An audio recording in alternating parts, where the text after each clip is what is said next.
औज़ुबिल्लाहिमिनश्शैतानिर्रजीम बिस्मिल्लाहिर्रहमानिर्रहीम। शुरू करती हूँ अल्लाह के नाम से जो नहायत मेहरबान और रहम करने वाला है। मोअज़्ज़िज़ सामीन कराम, अस्सलामु अलैकुम रहमतुल्लाहि व बरकातुहू। उम्मीद है आप खैरियत से होंगे। अल्लाह पाक आपकी तमाम जायज़ हाजात को पूरा करे। अल्लाह पाक आपकी मुश्किलात का हल फरमाए, आमीन। आज का हमारा मौजू है, आज हम ख्वाब में जहाज़ को देखने के हवाले से बात करेंगे। इसकी मुख्तलिफ़ सूरतें हैं और मुख्तलिफ़ ताबीरें हैं जो इस वीडियो में बयान की जाएंगी। अगर आपने हमारे चैनल को लाइक और सब्सक्राइब नहीं किया तो कर दें, घंटी के बटन को भी दबा दें ताकि आपको आने वाली वीडियो का नोटिफिकेशन मिल सके। ख्वाब में जहाज़ देखना कारोबार में तरक्की हासिल होने और कामयाबी मिलने की अलामत है। ख्वाब में हवाई जहाज़ का सफ़र करना गरीब हो तो अमीर होने का ओहदा पाए और कारोबार में तरक्की होने और दौलत हाथ में आने की अलामत है।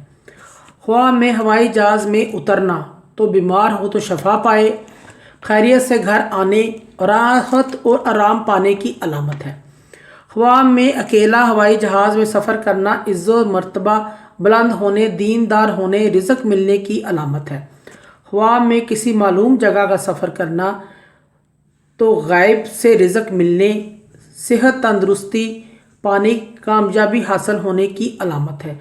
ख्वाब में किसी नामालूम जगह का सफ़र करना, इसकी ताबीर अच्छी नहीं है। ऐसे शख्स को सदका और खैरात करना चाहिए।